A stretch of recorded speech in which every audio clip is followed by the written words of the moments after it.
वंदे मातरम। आप सभी का नेटवर्क 10 में स्वागत है। मैं हूं संजय गिरी गोस्वामी और आज हम बात करेंगे खास मेहमान से हमारे साथ अलीगढ़ से बीजेपी के विधायक हैं अनिल प्राशर जी। इनसे जानेंगे कि वहां कितना हुआ, काम कितना है, बाकी जो इन्होंने वादे किए थे उनमें कितने पूरे हुए और क्या क्या कमियां अभी भी है। उसके अलावा कोरोना को लेकर वहां कितनी तैयार है अलीगढ़ के अंदर सभी लोग, और क्या है वहाँ व्यवस्थाओं का हाल।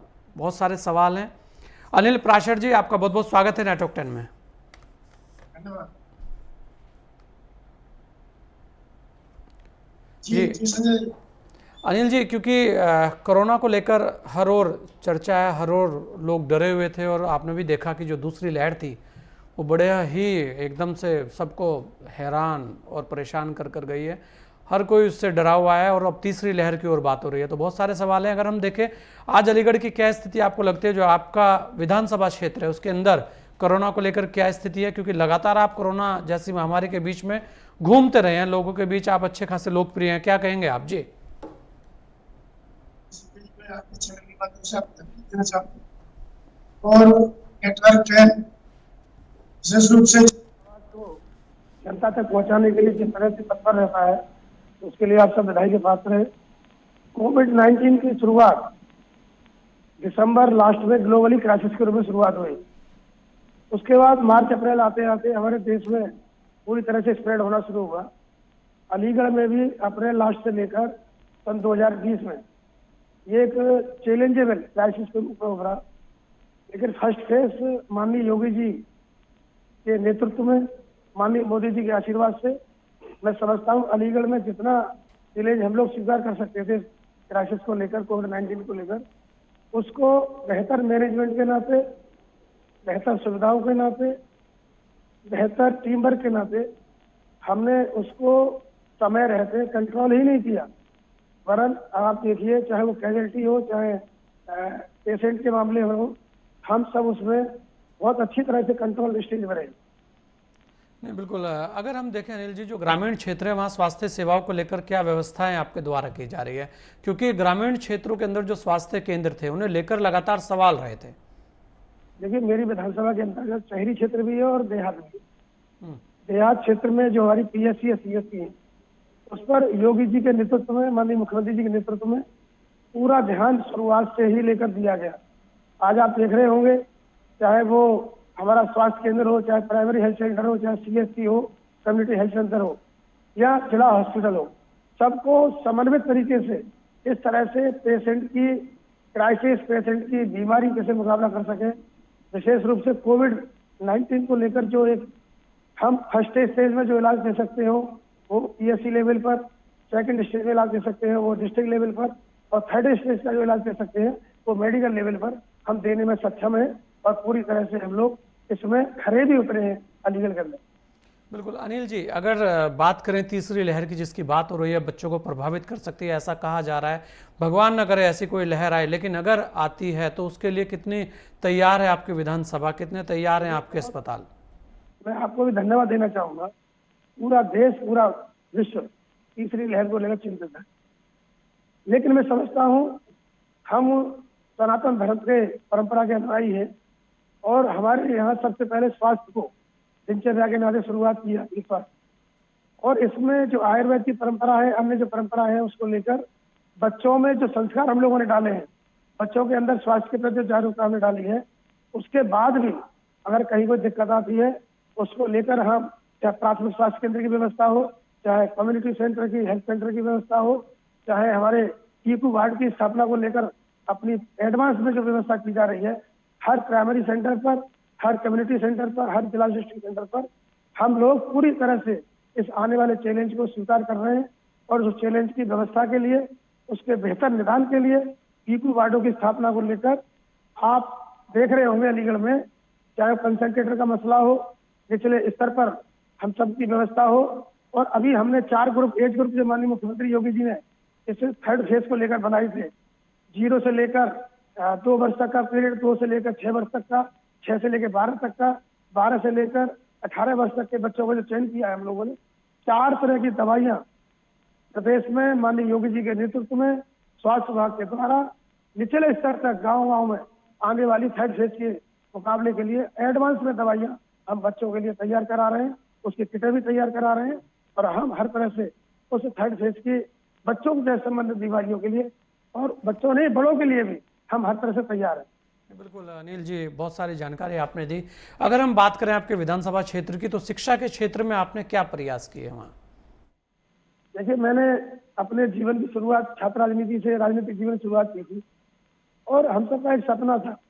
अलीगढ़ में एक तरफ अलीगढ़ मुस्लिम विश्वविद्यालय जैसा देश ही नहीं पूरे विश्व का नामचीन विश्वविद्यालय है, लेकिन उसमें एक सीमित संख्या में हम लोग छात्रों को प्रवेश दे पाते थे।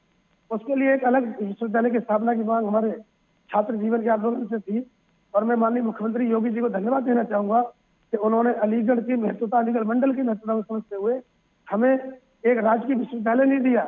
हमारे देश के और इस समाज के स्वतंत्र सेनानी राजा महेंद्र प्रताप जी के नाम पर राजकीय विश्वविद्यालय देने का काम किया है, और उसकी काम की शुरुआत भी हो चुकी है, जमीन का चयन भी हो चुका है।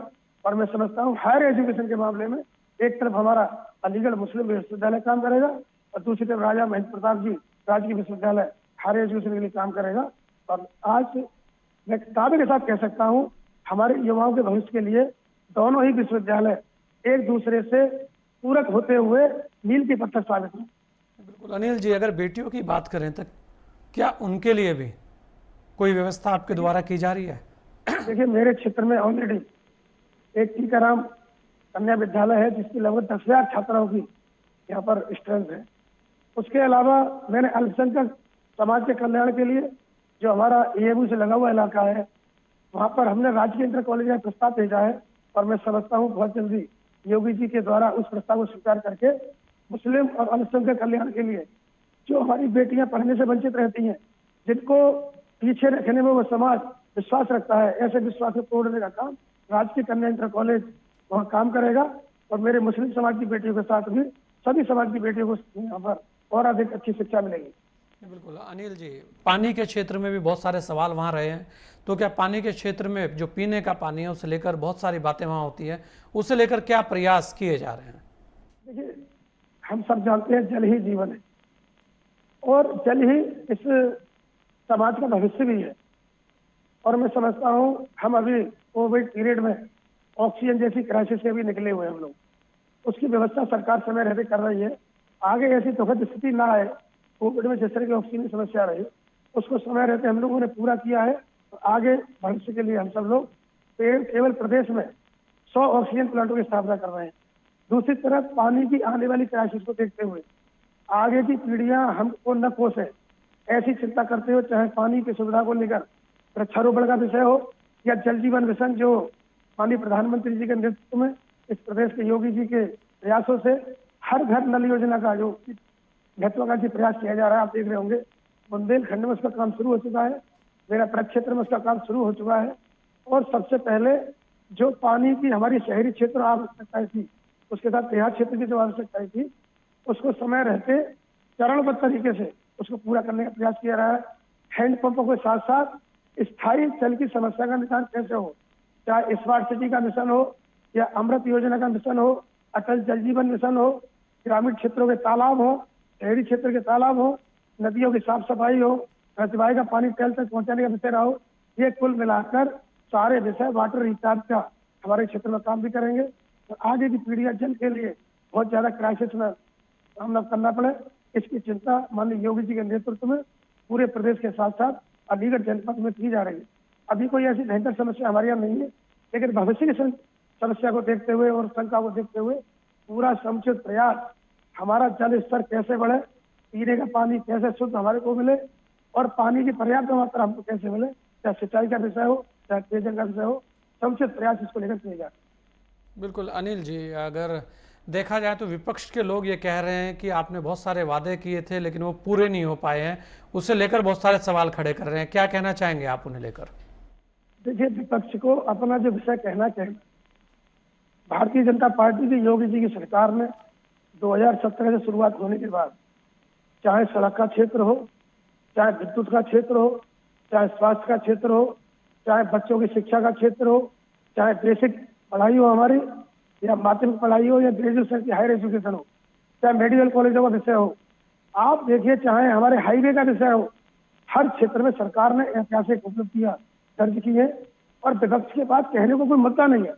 इसलिए और सबसे बड़ा मुद्दा हमारा, मैं कहता हूँ, मेरा चैलेंज है इस बात को लेकर, जो सुशासन की संकल्पना हमारे द्वारा की गई थी, जो न गुंडागर्दी न भ्रष्टाचार, उसको लेकर एक स्वच्छता का राज देने का जो वायदा किया गया था, मैं दावे के साथ कह सकता हूँ, सपा बसपा और सपा का शासन जो आपने देखा है, उसकी तुलना में 1000 गुना नहीं, लाख गुना शासन हमारा बेहतर होगा। दावे के साथ किसी मंच पर विपक्षियों के सामने बहस करने के लिए तैयार है। बिल्कुल। अनिल जी, किन उपलब्धियों के साथ चुनाव में जाएंगे आप, क्या कहेंगे जनता को? देखिए, हमने सबसे पहले जो हमारा मुद्दा था संकल्प पत्र था। संकल्प पत्र में जो मुद्दे हमारे थे, आज हमें खुशी होती है एक विधायक होने के नाते, अलीगढ़ से जनप्रतिनिधि होने के नाते और इस ऐतिहासिक विधानसभा का सदस्य होने के नाते, मेरे प्रदेश का मुखिया, ईमानदार मुखिया मुझको मिला। मेरे देश का मुखिया, ईमानदार मेरे देश का मुखिया मिला। एक तरफ योगी जी की सरकार, एक तरफ मोदी जी की सरकार। और स्थानीय स्तर पर हम दावे के साथ कह सकते हैं, हमने अपने स्तर पर लगातार करप्शन की लड़ाई को लड़ा है। हर स्तर पर मुकाबला किया है ऐसे करप्शन में लिप्त लोगों से। उनके खिलाफ कार्रवाई हमने कराई है, जांच भी हमने कराई है, उनको पनिशमेंट भी हम लोगों ने कराया है। आगे भविष्य में युवाओं को अधिकतर रोजगार कैसे मिले, हमारे अलीगढ़ में रोजगार की बहुत बड़ी संभावना है। एनसीआर के नजदीक होने के नाते है, एमएसएमई का बहुत बड़ा सेक्टर अलीगढ़ में ऑलरेडी है। ताला हार्डवेयर के नाम से अलीगढ़ नगरी ताला नगरी के नाम से जानी जाती है। हजारों नहीं लाखों परिवार इसके माध्यम से रोजी रोटी को पूरा करते हैं। आगे भविष्य के नौनहाल हो या मेरे अलीगढ़ के युवा हो, मेरे क्षेत्र में डीएफसीसी जैसा कॉरिडोर दाऊद खां हो या चरौलिया उस पर बनना है, उसके माध्यम से मैं समझता हूँ आगे आने वाले समय में एक बड़ा हम लोग यहाँ पर एमएसएमई सेक्टर डेवलप करने जा रहे हैं। एक तरफ ताला नगरी होगी, एक तरफ डीएफसीसी का कॉरिडोर होगा, एक तरफ डिफेंस कॉरिडोर होगा, एक तरफ अन्य इंडस्ट्रियल हब होगा। उन सबको मिलाकर स्थानीय स्तर पर स्थानीय रोजगार के नाते मेरे युवा को बाहर न जाना पड़े, ऐसी चिंता को सफल करके हम लोग दिखाएंगे और अधिकतम रोजगार अलीगढ़ में पैदा करके दिखाएंगे। बिल्कुल। अनिल जी, अपने क्षेत्र की जनता से क्या अपील करना चाहेंगे आप? देखिए, मैं ये निवेदन करना चाहूंगा कि जनता का सौभाग्य है और हम सबका सौभाग्य कि एक तरफ मोदी जी जैसा एक ऐतिहासिक नेतृत्व देश के अंदर काम कर रहा है, दूसरी तरफ प्रदेश में 25 करोड़ जनता के लिए दिन रात तत्पर रहने वाला योगी जी जैसा ईमानदार नेतृत्व काम कर रहा है। हम सब मिलकर इस प्रदेश के अंदर सुशासन के साथ साथ आगे जो भी सुधारवादी कार्य हो सकते होंगे, हम सब लोग उसमें सहयोग करेंगे। हम सब लोग योगी जी के हाथों को मजबूत करेंगे। आगे आने वाले 2022 में निश्चित रूप से हम और भी अधिक बहुमत के साथ योगी जी को बहुमत देंगे। एक ऐसा संदेश प्रदेश को देना चाहिए कि प्रदेश सुशासन की ओर अग्रसर है, प्रदेश सुधारवाद की ओर अग्रसर है, प्रदेश रोजगार की तरफ अग्रसर है, प्रदेश कानून व्यवस्था की ओर अग्रसर है और प्रदेश को मिलाकर पूरे देश का उत्तम प्रदेश बनने की ओर अग्रसर है। ऐसे निवेदन के साथ चिंता से निवेदन करना चाहूंगा, ऐसा नेतृत्व सौभाग्यशाली जनता को मिलता है, सौभाग्यशाली प्रदेश को मिलता है। उस नेतृत्व को और अधिक मजबूती के साथ इस प्रदेश की भलाई के लिए मौका देने का काम करेंगे। योगी जी को दोबारा मुख्यमंत्री बनाने के लिए भारी बहुमत के साथ जो 300 प्लस का जो टारगेट है उसको दोहराने का काम इसे जनता के आशीर्वाद से पुनः करेंगे और निश्चित रूप से प्रदेश और भी अधिक विकास की ऊंचाई को छुएगा। भ्रष्टाचार मुक्त, अपराध मुक्त, एक रोजगार मुक्त, उद्योग युक्त ये प्रदेश सुशासन संकल्प के साथ अग्रसर होगा। मैं समझता हूँ जनता उस पर आशीर्वाद पुनः देगी और भारी बहुमत के साथ हम सबको पुनः योगी जी के नेतृत्व में भाजपा सरकार को लौटा कर लाएगी। अनिल जी, जो कार्य रुक गए हैं या जो कार्य नहीं हो पाए हैं या जो वादे आपके पूरे नहीं हो पाए हैं, उन्हें लेकर जनता से क्या कहेंगे? देखिए, प्रदेश स्तर पर जो संकल्प पत्र का अभियान था, आपने अभी कैबिनेट की समीक्षा बैठक में देखा होगा, लगभग 80-90% काम पहली सरकार ऐसी है जो संकल्प पत्र लेकर आई थी, फायदे लेकर नहीं आई थी। और संकल्प पत्र की समीक्षा हर महीने, हर क्वार्टरली, मंथली और एनुअल स्तर पर उसकी समीक्षा होती है। आपने देखा होगा हाई लेवल की मीटिंग में तो संकल्प पत्र की पुनः समीक्षा हुई, जिसमें देश ही नहीं प्रदेश के अधिकारी और देश के हमारे संगठनात्मक जो हमारे करदाता सब लोग शामिल रहे और देश के नेतृत्व में स्वीकार किया कि प्रदेश सरकार ने संकल्प पत्र के अनुसार 73 विकास कार्य प्रदेश के अंतर्गत किए हैं और आगामी जो भी योजना होगी उसको अगले जब भी हम सरकार भारी बहुमत के साथ बनाकर पुनः 2022 में लौटेंगे और भी अधिक तेजी के साथ उस सुधारवादी प्रक्रिया को जारी रखने का काम करेंगे, ऐसा मुझे पूरा विश्वास है। चलिए अनिल जी, आपने अपना समय हमें दिया, इसके लिए आपका बहुत बहुत धन्यवाद। मैं एक मिनट और लेना चाहूंगा आपसे। हाँ बताइए अनिल जी। इस अलीगढ़ के अंदर विपक्षियों से पूछ सकते हैं कि 2017 से पहले क्या स्थिति देहात की सड़कों की थी, क्या स्थिति बिजली व्यवस्था की थी, क्या स्थिति सफाई व्यवस्था की थी, क्या स्थिति इस अलीगढ़ नगर निगम की थी, क्या स्थिति स्वास्थ्य सेवाओं की थी, क्या स्थिति बेसिक पढ़ाई की थी। मैं दावे के साथ कहना चाह रहा हूँ, किसी भी प्रतिनिधि के मंच पर, किसी भी संगठन के मंच पर आप लोग बुलाकर बहस करा सकते हैं। जितना बेहतर सुधार इस योगी जी की सरकार में, योगी जी के नेतृत्व में, प्रधानमंत्री जी मोदी जी की प्रेरणा से अलीगढ़ जनपद के अंदर प्रत्येक विधानसभा के साथ साथ कोल विधानसभा में हुआ है।